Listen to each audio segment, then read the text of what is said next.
बऱ्याच मुलांमध्ये self doubt असतो. सेल्फ डाऊट झालं, त्यानंतर प्रोकॅस्टिनेशन झालं किंवा निगेटिव्हिटी झाली, या सगळ्या गोष्टी आपण जी रिवायरिंगची प्रोसेस आहे ब्रेनची, ही यूज करून दूर करू शकतो.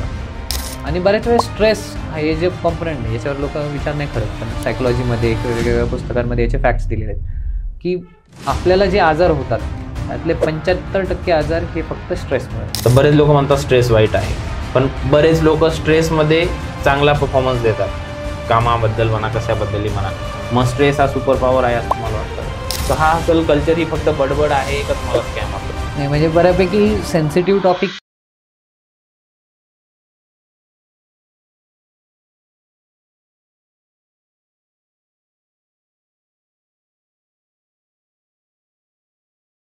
नमस्कार मित्रांनो, पुन्हा एकदा स्वागत आहे तुमचं द सोशल लेन्स पॉडकास्टवर. जसं की तुम्हाला माहितीच आहे की नवीन नवीन गोष्टी आपण या पॉडकास्टवर तुमच्यासमोर मांडत असतो, नवीन नवीन विषय मांडत असतो आणि त्यातून तुम्हाला आणि आम्हाला काय नवीन शिकायला भेटेल याची आपण नक्कीच काळजी घेत असतो. तर याच गोष्टीला धरून आपण आज एक पॉडकास्ट तुमच्यासाठी आयोजित केला आहे आणि यामध्ये आपण बोलणार आहेत तुमच्या मेंदूच्या ताकदीबद्दल, की तुम्ही तुमच्या मेंदूचा योग्य वापर करून कोणत्या कोणत्या गोष्टी अचीव्ह करू शकता आणि कुठला ट्रान्सफॉर्मेशन आपल्या लाईफमध्ये आणू शकता. या सगळ्या गोष्टींवर आजच्या पॉडकास्टमध्ये आपण डिस्कशन करणार आहोत. म्हणजेच थोडक्यात न्यूरोलॉजीबद्दल या ठिकाणी आपलं डिस्कशन होणार आहे.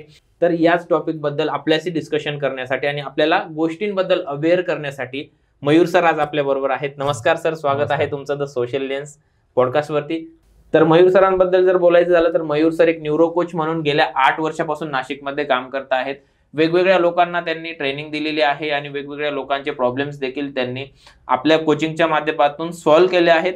तर आज आपण इन जनरल क्वेश्चन त्यांना विचारू की जे मला पडतात, तुम्हालाही रेग्युलरली पडत असतील, की कोणत्या गोष्टी ह्या कशा पद्धतीने हाताळल्या गेल्या पाहिजे विचारांच्या संदर्भात, आपल्या स्वप्नांच्या संदर्भात, आपल्या डिसिजनच्या संदर्भात. जे लोक डिप्रेस फील करतात त्यांना कसं हँडल केलं पाहिजे आणि त्यांना त्या सिच्युएशन मधून बाहेर कसं काढायचं, या सगळ्या क्वेश्चन्स मला पडत असतात. सेम आय गेस तुम्हालाही पडत असतील. हे सगळे क्वेश्चन आज सरांना आपण विचारणार आहेत आणि त्यांचे मतं आणि ते काय विचार करतात या गोष्टींवर हे आपण जाणून घ्यायचा आज प्रयत्न करणार आहेत. सर नमस्कार. सगळ्यात महत्वाची गोष्ट आता की न्यूरो सायन्स हे जरी खूप जुनी टेक्निक्स आणि या सगळ्या जुन्या गोष्टी असल्या, परंतु बऱ्याच काही वर्षांपासून किंवा मागील काही वर्षांपासून लोक याच्याकडे पूर्णतः दुर्लक्ष करत आहेत. जसं की तुम्हालाही माहिती आहे आणि दिसतही आहे जगामध्ये, लोक फक्त काम, पैसा, प्रॉपर्टी बनवण्यामागे लागत आहेत आणि त्याच्यामुळे कुठे ना कुठे त्यांची मेंटल हेल्थ थोडीफार डिस्टर्ब होताना दिसते आहे. आणि सगळ्यात महत्त्वाचं जे मला दिसतंय की सोशल मीडियाचाही याच्यावर आता करंटली लॉकडाऊनच्या अगोदरपासून जसं अँड्रॉइड मोबाईल्स आले, इंटरनेट जास्त स्वस्त झालं, तेव्हापासून सोशल मीडियाचाही खूप जास्त इम्पॅक्ट या सगळ्या गोष्टींवर होताना दिसतो आहे. फर्स्ट ऑफ ऑल या सगळ्या गोष्टी सांगण्याच्या अगोदर एक ब्रीफ इंट्रोडक्शन तुमचं द्या की तुम्ही तुमचं क्षेत्र कसं आहे आणि कशी तुम्ही या क्षेत्रात तुम्हाला रुची आली आणि सुरुवात केली या क्षेत्रात काम करायला. तर माझी सुरुवात झाली 2016 मध्ये. मी ज्यावेळेस नाशिकमध्ये आलो तर त्यावेळेस मला ॲग्रिकल्चर किंवा सोशल सेक्टर याच्यामध्ये खूप जास्त इंटरेस्ट होता. टेक्नॉलॉजीचं बॅकग्राऊंड होतं, म्हणून असं होतं की टेक्नॉलॉजीचा वापर करून आपण सामाजिक क्षेत्रात कसं काम करू शकतो, लोकांसाठी कसं काम करू शकतो, म्हणून ती सुरुवात झाली. 2016 मध्ये डिजिटल इम्पॅक्ट स्क्वेअर म्हणून एक जे इन्क्युबेशन सेंटर आहे नाशिकमध्ये, तर तिथून सुरुवात झाली. मेनली त्यावेळेस माती परीक्षण आणि शेती याच्यावर जास्त काम चालू होतं. जसं जसं काम करत गेलो तसं तसं मला तो समस्या जास्त खोलावर समजत गेली आणि मग मी अजून त्याला ॲज अ स्वतःचं स्टार्टअप म्हणून कसं करता येईल हे सुरुवात केली. बट घरचं बिझनेसचं बॅकग्राऊंड नसल्यामुळे मी पहिल्यांदा बिझनेस करत होतो. सो बऱ्याच गोष्टी नव्याने आल्या आणि सगळ्या मॅनेज नाही करता आल्या आणि त्यामुळे 2019 मध्ये ते स्टार्टअप बंद झालं. आता या गोष्टी बऱ्याच जणांना माहित नाही. स्टार्टअप कशा संदर्भात होतो? शेती परीक्षण, माती परीक्षणाच्या संदर्भात. मग ज्यावेळेस 2019 मध्ये ते स्टार्टअप बंद झालं तर त्यावेळेस मी स्वतः डिप्रेशनमध्ये गेलो आणि ही गोष्ट कळायला मला थोडा वेळ लागला, कारण एक सवय असते आपल्याला की नाही मला काही खूप मोठं काही झालेलं नाही, हा फक्त छोटासा प्रॉब्लेम आहे, सगळ्यात महत्त्वाचा म्हणजे आणि स्ट्रेस आहे फक्त की याच्यामध्ये अजून काही वेगळं नसावं. आणि मग मी त्यावेळेस ब्रेन या विषयावर जास्त अभ्यास करायला सुरुवात केली. मग सायकोलॉजी असेल किंवा वेगवेगळे टेक्निक्स असतील. आणि एक महत्वाची गोष्ट झाली की त्यावेळेस माझी मेमरी खूप जास्त वीक होत होती, म्हणून मग मी मेमरी ट्रेनिंग्स आणि याच्यावर काम करायला सुरुवात झाली. पण त्यावेळेस अजून एक चांगली गोष्ट झाली की त्यावेळेस मला सह्याद्री फार्म्समध्ये जॉबची ऑपॉर्च्युनिटी आली. 1 वर्ष तिथे काम केल्यानंतर सह्याद्री फार्म्सचं जे राईस FPO डिव्हिजन आहे तर तिथे मी ॲज अ डायरेक्टर म्हणून 2 वर्ष काम बघितलं. हे सगळं चालू असताना त्यावेळेस खूप जास्त ॲग्रिकल्चरचे कामं यायला सुरुवात झाली. सुरुवातीचा माझा फोकस होता की टेक्नॉलॉजीचे ॲप्लिकेशन ॲग्रिकल्चरमध्ये, पण ते नंतर हळूहळू चेंज होत होतं खूप जास्त कोर ॲग्रिकल्चरमध्ये यायला लागलं. ओके. पण एक असं असतं की ॲज अ स्टार्टअप किंवा ॲज अ ऑन्टरप्रिनर म्हणून ज्यावेळेस आपण आपल्या मेंटरशी बोलतो तर त्यावेळेस लक्षात येतं की खूप जास्त जर आपण एका डोमेनमध्ये टाइम स्पेंड केलाय तर ते स्विच नको करायला. बरोबर. मग ते करायचं की नाही करायचं असं विचार तो चालू होता. आणि पॅरलली स्वतःला अडचणी येत होत्या डिप्रेशनमध्ये असल्यामुळे, म्हणून मग त्या विषयावर पण अभ्यास चालू होता. आणि मग 2.5-3 वर्षानंतर लक्षात आलं की नाही, हे एक नॉर्मल स्ट्रेस नाही आहे, हे काहीतरी वेगळं आहे आणि यासाठी आपण एक्सपर्टला भेटलं पाहिजे. तर त्यावेळेस मग सायकॅट्रिस्टकडे जाऊन मी ट्रीटमेंट घेतली. एक 2.5-3 महिने लागले आणि मला रिझल्ट लगेच ड्रास्टिक मिळाला. आणि हे मला नक्कीच आपल्या ऑडियन्सला सांगायला आवडेल की बऱ्याच वेळेस आपण असं होतं की सायकॅट्री किंवा सायकोलॉजिस्ट हे थोडंसं आपण घाबरून जातो हे शब्द ऐकून, आणि तो एक काही वेगळा विषय नाही, ते फक्त वेगळ्या प्रकारचा आजार आहे. त्याच्यामुळे त्या ट्रीटमेंट घेतल्यामुळे मी लवकर बाहेर पडू शकलो आणि मग माझी परत जर्नी सुरुवात केली. तरी मी ॲग्रिकल्चर एक्सप्लोर करत होतो, प्लस ब्रेन हेल्थवर काम करत होतो. आणि मग शेवटी ठरवलं की नाही, आपल्याला जर या प्रॉब्लेमची म्हणजे स्वतः त्या प्रॉब्लेममधून गेलो आहे, त्याची जाणीव आहे आणि आपल्याला त्या गोष्टी जमतात, मग याला अजून थोडंसं फोकस वेनी कसं घेऊन जाते. आणि पॅरलली मी जो लोकांना मदत करायचो, माझे मित्र असतील, माझे जवळपासचे असतील, तर त्यांना सांगायचो की काय आहेत सायकोलॉजीचे प्रिन्सिपल, त्याच्याने तुमचे गोल कसे अचीव करू शकतात. आणि हे खूप जास्त रँडम पद्धतीने जी काही नॉलेज आहे त्या पद्धतीने चालू होतं. आणि मग मागच्या वर्षी 2024मध्ये मग मी ठरवलं की नाही, हे असं रँडमली करून चालणार नाही. कारण कोचिंग इंडियामध्ये असं होतं की प्रत्येकजण सकाळी उठतो आणि म्हणतो मी आता कोच बनणार आणि मी काहीतरी एका डोमेनला घेऊन मी काम सुरू करतो. पण ते टेक्निक्स माहीत नसतात, कोचिंग काय आहे, कोचिंग काय नाही आहे हे माहीत नसतं. तर म्हणून मी कोचिंगवर जास्त अभ्यास करायला सुरुवात केली. मागच्या वर्षी एक इंटरनॅशनल सर्टिफिकेट कोर्स कंप्लीट केला. मग मी आता ICF अप्रूव्ड जे इन्स्टिट्यूट आहे तिथून मी इंटरनॅशनल कोच आहे, न्यूरो कोच आहे. म्हणजे ज्याच्यात ब्रेन बेस्ड कोचिंग, ज्याने तुमच्या लाईफमधले कुठलेही गोल अचीव करू शकता. तर हे आत्ता चालू आहे आणि याच्यातच आता मेन काम करतो. तुम्ही आता बोलता बोलता बोलले की तुम्ही ब्रेन बेस्ड कोचिंग करून लाईफ मधले कुठलेही गोल अचीव करू शकता. म्हणजे मी जसं ऐकलंय की कोणत्याही गोष्टी मॅनिफेस्ट केल्या की त्या गोष्टी होतात, या संदर्भातच तुम्ही बोलत होते का? बरं. मॅनिफेस्टेशन, व्हिज्युअलायझेशन हे खूप म्हणजे म्हणता येईल की बऱ्याच वर्षांपासून आलेलं आहे, की जो ॲटलिस्ट लोकांना माहिती आहे. पण काय होतं की माझा तरी असा अनुभव राहिला की मी स्वतः मॅनिफेस्टेशनमध्ये बिलीव्ह करतो, व्हिज्युअलायझेशन गोष्टी मी स्वतः केलेल्या आहेत. पण ज्यावेळेस आपण अशा डॉक्युमेंटरी बघतो किंवा पुस्तक वाचतो, कधी कधी एका पॉईंटला असं येतं की आपण आपल्या त्या ड्रीम वर्ल्डमध्ये निघून जातो की ठीक आहे, आता मॅनिफेस्टेशन जर एवढं पॉवरफुल आहे तर मग मला गाडी मिळवता येईल, बंगला मिळवता येईल. आणि त्या झोनमध्ये गेल्यानंतर आपण ती पूर्ण डॉक्युमेंटरी किंवा पूर्ण पुस्तकातले सगळे प्रिन्सिपल्स नीट समजून नाही घेत. आणि कधी कधी असं लक्षात येतं की आपल्याला फक्त चांगल्या चांगल्या गोष्टी लक्षात आहेत त्यातल्या, आणि जे ऍक्च्युअल गोष्ट आहे ती लक्षात नाही. टू डू लिस्ट आहे तीच लक्षात नाही राहत. म्हणजे आता जसं एक उदाहरण घ्यायचं झालं तर मॅनिफेस्टेशन वर्क करतं कधी, ज्यावेळेस तुम्ही त्याच्यावर ऍक्शन घ्याल. बरोबर. पण मॅनिफेस्टेशन असं बिलीव्ह केलेलं आहे की म्हणजे बऱ्याच जणांनी त्याच्यावर रिसर्च केला की व्हिज्युअलायझेशन किंवा मॅनिफेस्टेशन मधून तुम्हाला त्या गोष्टी ट्रिगर होऊ शकतात की जेणेकरून तुम्हाला कळेल की काय करायला पाहिजे. बट जर तुम्ही ऍक्शन नाही घेतली तर ते कधीच गोल मिळणार नाही. आणि हेच आपल्याला लक्षात येतं की द सिक्रेट हे डॉक्युमेंटरी बऱ्याच जणांनी बघितली, तरी 70-80 किंवा 90% लोकांना अजूनही रिझल्ट मिळत नाही. तर त्याचा मेन गॅप हाच मला वाटतो. म्हणजे फक्त ते चक्रव्यूह फोडायचं कसं एवढं माहीत पडून जातं, पण तिथून निघायचं कसं याची त्यांना आयडिया नसते. फक्त ते एक इन्फ्लुएन्स होऊन जातात एवढ्या पुरते, आणि मेन काम करणंच किंवा जे प्रोसेस फॉलो करणं असतं त्याच्यावर लक्ष नाही देत, आणि म्हणून मग ते गोल अचीव नाही करू शकत, ऍक्शन नाही घेत. ऍक्शन नाही घेत, बेसिकली तेवढंच. तर मयूर सर, सगळ्यात महत्वाची गोष्ट, आता जे जग चालू आहे हे खूप जास्त फास्ट. तुम्ही मुंबई, पुणे, बँगलोर सारख्या, नाशिक त्या मानाने शांत आहे, पण जर पुणे, बँगलोर, मुंबई यासारख्या सिटीज किंवा बाहेर युएस कल्चर बघितलं तर खूप फास्ट पेस्ड असं कल्चर चालू आहे, ज्यामध्ये लोकांना नाश्ता करायला सुद्धा वेळ नसतो. तो सुद्धा धावतीवर पळतीवर फास्ट फूड घेतात आणि ते खात चालतायत. तर अशा या फास्ट चाललेल्या वर्ल्डमध्ये जो स्ट्रेस कंट्रोल करणं हे शक्य आहे का, आणि जर ते नाही केलं तर त्याचे दुष्परिणाम काय होऊ शकतात? बरोबर. मी खूप मोठा विषय आहे, कारण आता जसं तुम्ही बोलले की तुम्ही सोशल मीडियाचा पण त्याच्यात वापर आहे, किंवा स्ट्रेस हा एक वेगळा कॉम्पोनंट आहे, वर्क कल्चर वेगळं आहे, आणि तुम्ही जसं सांगितलं फास्ट पेस्ड वर्ल्ड आहे, सो त्याच्यामुळे होणारा इन्फॉर्मेशन ओव्हरलोड पण वेगळा आहे. तर असे वेगवेगळे कॉम्पोनंट आहेत की हे आपल्याला समजून घ्यावं लागेल, मग आपल्याला कळेल की नेमकी काय चाललंय इन्फॉर्मेशन. हां. सो ज्यावेळेस स्ट्रेस म्हणतो त्यावेळेस काय होतं की स्ट्रेस हा आधी पण येत होता.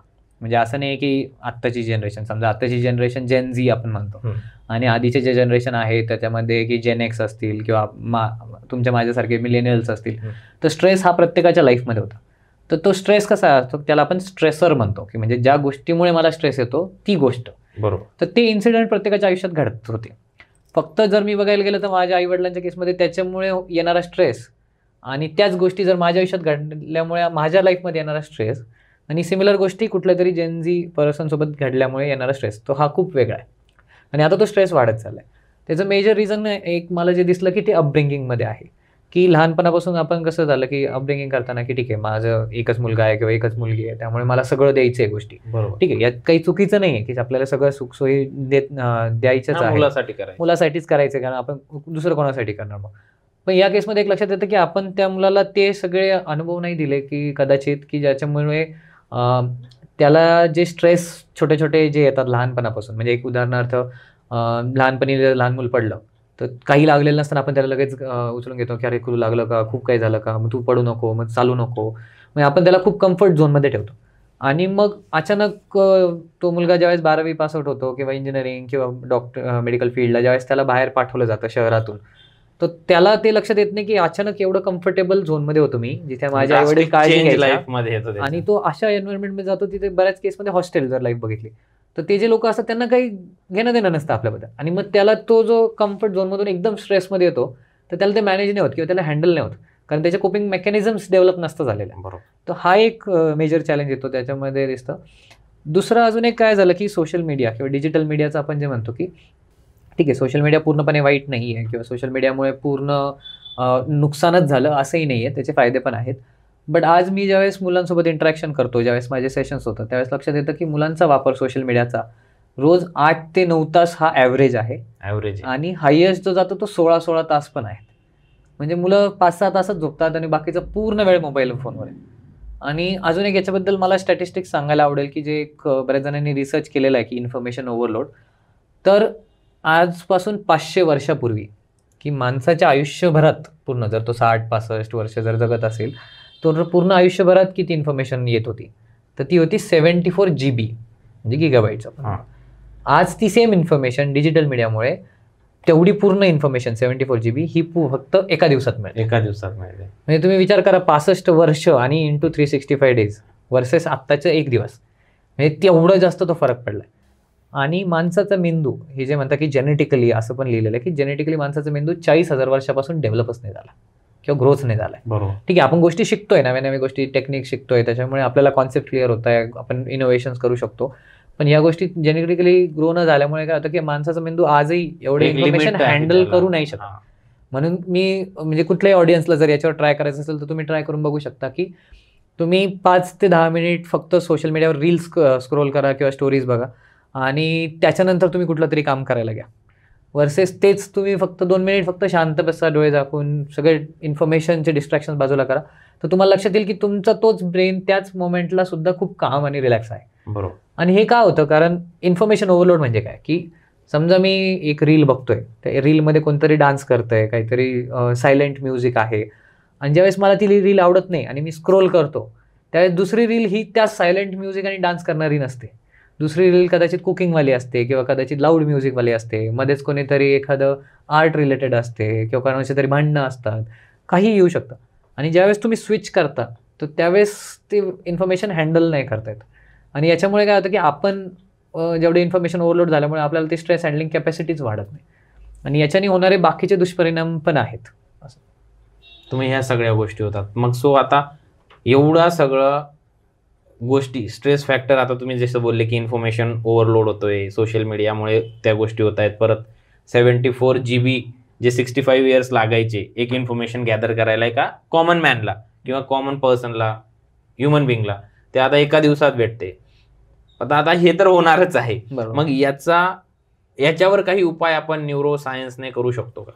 बरोबर, म्हणजे न्यूरोसायन्स म्हणण्यापेक्षा याच्यासाठी खूप सोपे उपाय पण आहेत, की आता आपण कसं म्हणतो की या वर्ल्डमध्ये आपण सोशल मीडिया अवॉइड नाही करू शकत, किंवा सोशल मीडिया पूर्णपणे चुकीचं पण नाही. आज बरेचसे असे उदाहरण आहे की जे सोशल मीडिया इन्फ्लुएन्सर झाले आणि त्यांनी स्वतःचं लिव्हिंग त्याच्यातूनच काढलं. सो आपल्याला हे बघायचं की आपलं कंटेंट कन्झम्पशन किती आहे, आपण त्याला लिमिट कसं करू शकतो. जर आपण रोज 8 आणि 9 तास जर हे कंटेंट बघत असेल तर त्याचा खरंच तेवढा फायदा होतोय का, तर त्याला वेगवेगळ्या पद्धतीने लिमिट करू शकतो. आता मी कसं केलं आहे, मी असं नाही म्हणत की मी आज जरी ऑडियन्सला सांगितलं किंवा मी प्रत्येक सेशनमध्ये मी बोलतो की मी प्रत्येक सेशनमध्ये मी कोणाला जरी सांगितलं की तुम्ही आजच जाऊन अकाउंट अनइन्स्टॉल करा, तर ते शक्य नाही. बरोबर. हे प्रॉब्लेम मला माहित असल्यामुळे पण मी सुद्धा माझं अकाउंट अनइन्स्टॉल नाही केलं. बरोबर. का? कारण ते कुठे ना कुठेतरी गरजेचं आहे. पण मी काय केलं की मग मी माझ्यासाठी मी ते ॲप अनइन्स्टॉल केलं, अकाउंट डिलीट नाही केलं पण ॲप अनइन्स्टॉल केलं. मग मला आता ज्यावेळेस गरज पडते त्यावेळेस मी ब्राउझरवर जाऊन ओपन करतो. म्हणजे काय झालं की मग माझा जो टाइम जो आधी 8-9 तास इझी ऍक्सेस कापून टाकला, इझी ऍक्सेस काढून टाकला आणि त्याच्यामुळे माझा तो वापर कमी झाला. आणि याच्यामुळे मला लक्षात आलं की मग माझं लाईफ खूप थोडं स्टेबल झालं. आणि बऱ्याच वेळेस स्ट्रेस हा हे जे कॉम्पोनंट आहे याच्यावर लोक विचार नाही करत, पण सायकोलॉजीमध्ये किंवा वेगवेगळ्या पुस्तकांमध्ये याचे फॅक्ट्स दिलेले आहेत की आपल्याला जे आजार होतात त्यातले 75% आजार हे फक्त स्ट्रेसमुळे होतात. बरोबर. आणि ही शॉकिंग फॅक्ट आहे. पण इव्हन कॅन्सर, हार्ट अटॅक आणि हे तर ठीक आहे आपल्याला माहिती आहे, पण थंडी, ताप, खोकला असे सुद्धा आजार स्ट्रेसमुळे होऊ शकतात. आणि मेन का होतं, कारण ज्यावेळेस स्ट्रेस येतो त्यावेळेस आपली इम्युन सिस्टीम वीक होते आणि ती वीक झाल्यामुळे आपल्याला हे सगळे आजार व्हायला सुरुवात होते. आहे अजून खूप वेगवेगळे फॅक्ट्स आहेत, आपण जेवढे बोलू तेवढं कमी आहे. म्हणजे फर्स्टली तुम्ही इन्स्टॉल करा, म्हणजे ऍप्लिकेशन वापरा, पण मग क्रोम मध्ये वापरा, ब्राउज करा, एफर्ट्स घ्या काही वापरण्यासाठी. आणि जरी समजा ॲप इन्स्टॉल केलेलं असेल, असं मी नाही म्हणत की सगळ्यांना शक्य आहे आज, नाहीतर आपण कॉलेजला गेल्याने आपल्या मित्रांनी विचारलं अरे तुझं इंस्टाग्रामचं अकाउंट डिलीट केलंय का, तर ते थोडंसं fear of missing out, FOMO create होऊ शकतो. तर त्यामुळे म्हणलं की ठीक आहे, थोडंसं फार वापर जर रेस्ट्रिक्ट करता आला तर त्याचा बेनिफिट नक्कीच जास्त राहील. आता मेंदू, जसं आपण आता इन्फॉर्मेशन बद्दलच बोलतोय की आपला जो ब्रेन आहे हे फिक्स एंटिटी आहे असं लोकांना वाटतं, पण न्यूरोसायन्स म्हणतं की आपण त्याला रिवायर करू शकतो, रिकन्स्ट्रक्ट, त्याच्या सवयी बदलू शकतो. या सगळ्या गोष्टी पॉसिबल आहेत. हो, नक्कीच अगदी पॉसिबल आहे. म्हणजे एक, सॉरी फॉर डिस्टर्ब, म्हणजे एक माणूस किंवा एक व्यक्ती वयाच्या पहिल्या वर्षापासून 40व्या वर्षापर्यंत एक सेट ऑफ स्ट्रक्चर फॉलो करतोय आणि त्याच्या ब्रेनला तीच सवय, हे सगळ्या सवयी फिक्स सवयी म्हणजेच फिक्स एंटिटी असं मानलं जातं. तर हे आपण बदलू शकतो. आपण बरोबर बदलू शकतो. बऱ्याच गोष्टी असतात की काही सोप्या आहेत, काही अवघड आहेत, पण ह्या बदलू शकतो. मी असं नाही म्हणणार की 100% ऑफ द गोष्टी आपण बदलू शकतो. काही गोष्टीच्या वेळेस रिलॅप्स होतो, म्हणजे की परत आधीच्या सवयी लागू शकतात. पण याच्यामध्ये 2-3 वेगवेगळे कॉम्पोनंट समजून घेणं गरजेचं आहे की त्याला आपण म्हणतो की सेल्फ डायरेक्टेड न्यूरोप्लास्टिसिटी. तर याच्यामध्ये काय आहे की सेल्फ डायरेक्टेड न्यूरोप्लास्टिसिटी म्हणजे काय की आपण स्वतः कमांड देऊन किंवा वेगवेगळ्या प्रकारचे ॲक्शन घेऊन आपण स्वतःचं रिवायरिंग करू शकतो. आता याच्यामध्ये कॉन्शियस माइंड आणि सबकॉन्शियस माइंडचा रोल येतो. तर आता बऱ्याच जणांनी कॉन्शियस माइंड, सबकॉन्शियस माइंड ऐकलं असेल. आपल्याला वाटतं म्हणजे किंवा आपण असं ऐकलं की सबकॉन्शियस माइंड जास्त पॉवरफुल, पण ते पॉवरफुल म्हणजे कसं की कॉन्शियस माइंडचा एक वेगळा रोल आहे आणि सबकॉन्शियस माइंडचा वेगळा रोल आहे. लहानपणापासून आपण ज्या गोष्टी करत आलो, ज्या गोष्टी सवय लागल्या, तर त्या रिपीट करत करत आपल्याला बिलीफ फॉर्म झाले. की बिलीफ म्हणजे काय की मला मॅथमॅटिक्स जमणार नाही, गणित विषय हा जमणारच नाही मला आयुष्यभरात, तर हे माझं बिलीफ फॉर्म झालं. मग मी न्यूनगंड तयार होतं. आणि मग असे खूप सारे बिलीफ आपण लहानपणापासून, काही चांगले काही वाईट दोन्ही तयार होतं. जसं जसं आपण काम करायला सुरुवात करतो त्यावेळेस लक्षात येतं की ऑलमोस्ट 80 to 90% बिलीफ हे वयाच्या 14व्या वर्षापर्यंत फॉर्म होऊन जातं. आणि मग आपण काय करतो, त्याच्यानंतर आपण बिलीफ चेंज करणं इकडे काम नाही करत, आपण एफर्ट घेत राहतो. पण एफर्ट घेताना कसं होतं की प्रत्येक एफर्ट जे आपण घेतो ते कॉन्शियस माइंडच्या स्वरूपात घेतले जातात. उदाहरणार्थ जर मी नवीन गोष्ट शिकायची, समजा मला सकाळी लवकर उठायचंय किंवा मला जिमला जायचंय किंवा बाईक चालवायची, तर ही मी काय करतो की माझं जर बिलीफ असेल की मला बाईक येत नाही, तर मी किती प्रयत्न करून मला ती जमणार नाही. पण कुठेतरी काहीतरी इन्सिडेंट घडला, काहीतरी आपण करताना किंवा एखाद्या वेळेस चालून बघितली आणि ते चालवलं कळलं अरे मला जमू शकतं, मग तो बिलीफ कुठेतरी धक्का बसतो आणि मग आपण तो बिलीफ चेंज करू शकतो बाय फॉलोइंग सर्टन स्टेप्स. आणि तेच एक्झॅक्टली मी कोचिंग थ्रू चेंज करू शकतो आणि मी बऱ्याच जणांना याच्या थ्रू मदत पण केलेली आहे. आणि याच्यात असं लक्षात आलं की कॉन्शियस माइंडचा जो स्पीड आहे ना तो 40 to 120 बिट्स पर सेकंड आहे, पण सबकॉन्शियस माइंडचा स्पीड हा 11 मिलियन बिट्स पर सेकंड आहे. बापरे. जवळपास तो 10 लाख पट किंवा 11 म्हणजे 1 मिलियन टाइम्स पॉवरफुल आहे. आणि ज्यावेळेस तो इतका पॉवरफुल आहे तर त्यावेळेस तुम्ही कॉन्शियस माइंडनी सबकॉन्शियस बिलीफ नाही चेंज करू शकत. उदाहरणार्थ जर सांगायचं झालं तर सकाळी उठायचंय मला लवकर, रात्री झोपताना मी ठरवतो की मी 5चा अलार्म लावला आणि हे अलार्म कोणी लावला तर कॉन्शियस माइंडने लावला की ठीक आहे त्यावेळेस मी माझ्या सेन्सेसमध्ये आहे आणि मी पूर्णपणे शुद्धीत आहे की मला माहिती काय करायचं आणि सकाळी लवकर उठायचं आहे. मग मी तो अलार्म लावला, आता सकाळ झाली, अलार्म वाजला, तर त्यावेळेस आपण ज्या स्टेटमध्ये असतो तर त्याला आपण म्हणतो की थीटा स्टेट, म्हणजे की त्यावेळेस पूर्ण झोपेत पण नाही आणि पूर्णपणे जागे पण नाही. तर त्याच स्टेटमध्ये काय होतं की ज्यावेळेस अलार्म वाजतो तर त्यावेळेस सबकॉन्शियस माइंडचं बिलीफ काय असतं की तो म्हणतो नाही तू कालपर्यंत उठत नव्हता, मग आज काय उठशील, त्यामुळे आपण अलार्म बंद करू. मग दुसरा तो विचार करतो की नाही ठीक आहे, काल तर मग झोपायला 1 वाजला होता किंवा 12 वाजले होते, लेट झालं मग आज तर संडे आहे, किंवा मग उद्या तुला मोठी काय म्हणता येईल मीटिंग आहे, तर त्याच्यासाठी तुला आज आराम करणं गरजेचं आहे. सो तो हजारो कारणं शोधून काढतो. का? कारण त्याचं त्या केसमध्ये त्या व्यक्तीचं कॉन्शियस माइंडमधलं डिझायर किंवा त्याचं कॉन्शियस माइंडमधलं गोल आणि सबकॉन्शियस माइंडमधलं बिलीफ हे अलाइंड नाहीये किंवा एका लाईनवर नाहीये.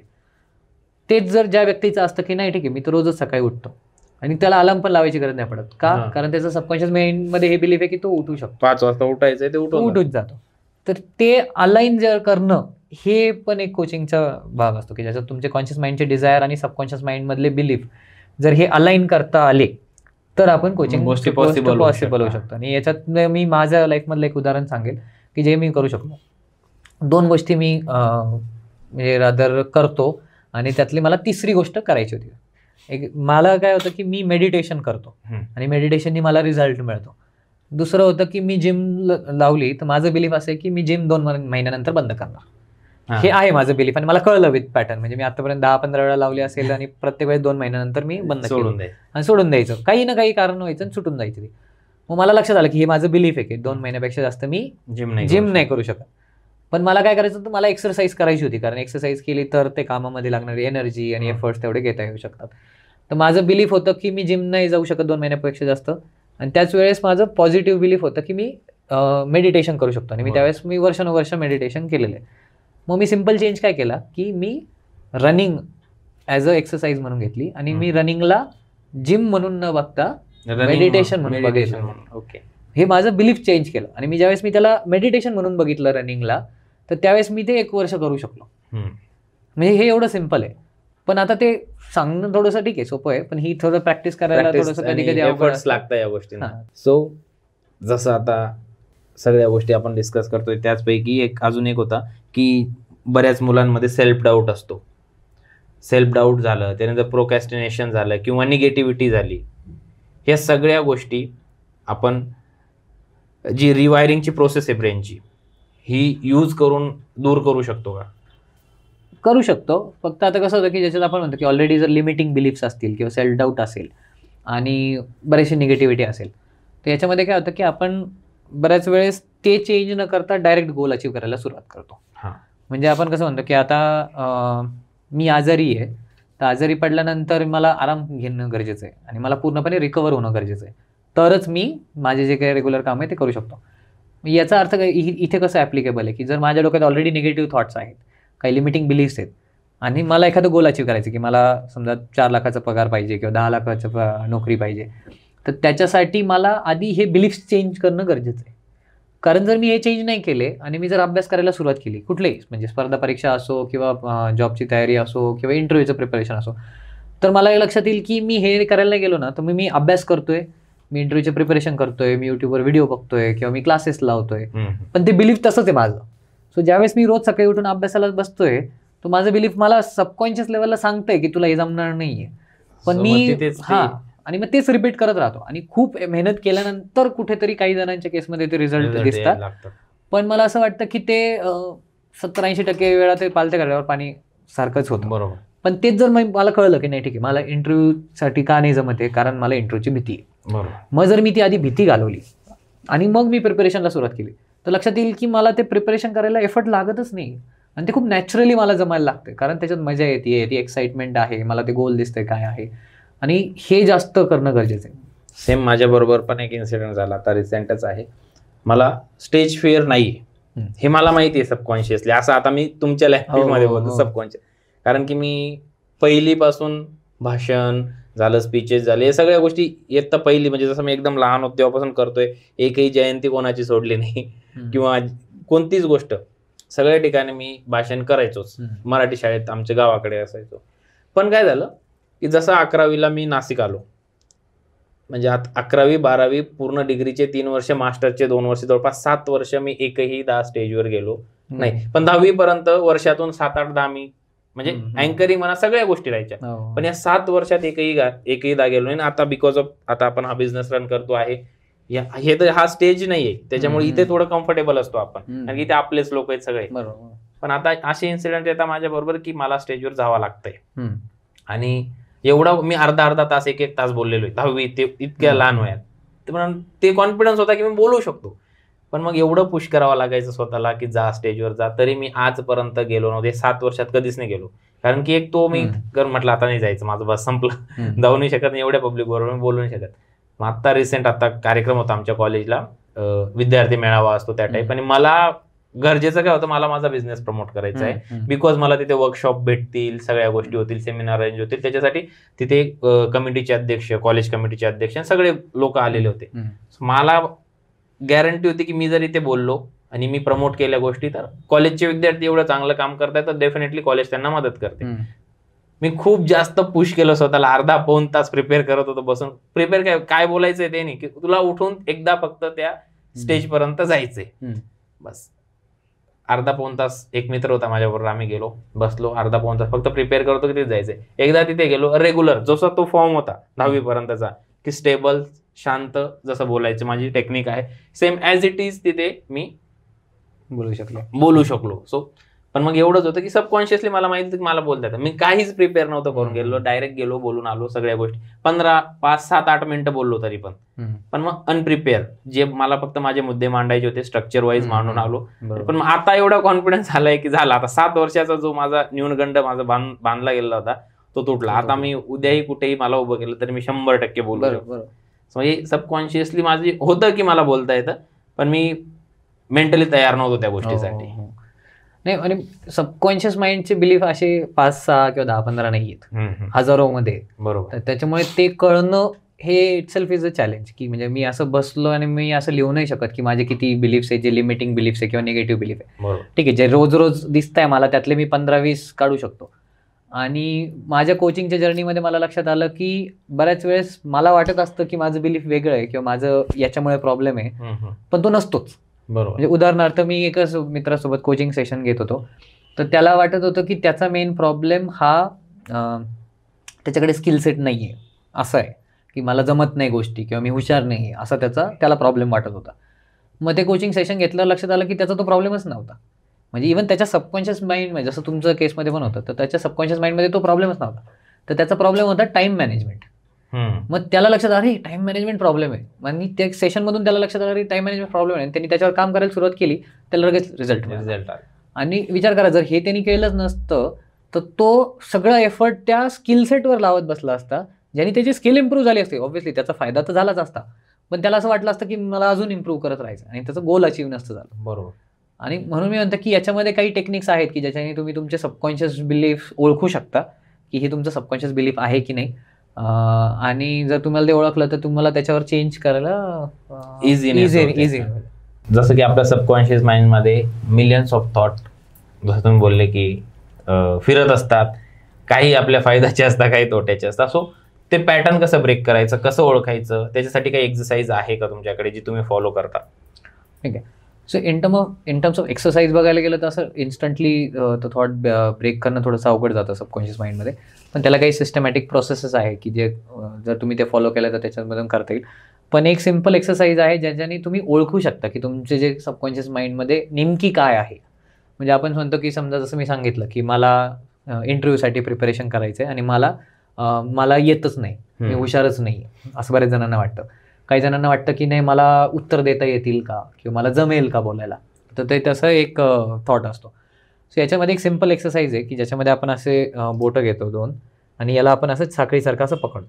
तर याला आपण मसल टेस्टिंग म्हणतो की म्हणजे, आणि सबकॉन्शियस माइंडमध्ये बिलीव्ह केलेलं असतं की ज्यावेळेस एखादी गोष्ट सबकॉन्शियस माइंड बिलीव्ह करतं तर त्यावेळेस ती वर्क करते. जर डेमो घ्यायचं असेल तर कसं आहे की समजा आता माझं नाव मयूर आहे, पण ज्यावेळेस मी वेगळं नाव घेतो तर त्यावेळेस ही लिंक तुटते. का? कारण मी खोटं बोलतोय आणि माझ्या सबकॉन्शियस माइंडला माहिती की माझं नाव मयूरच आहे.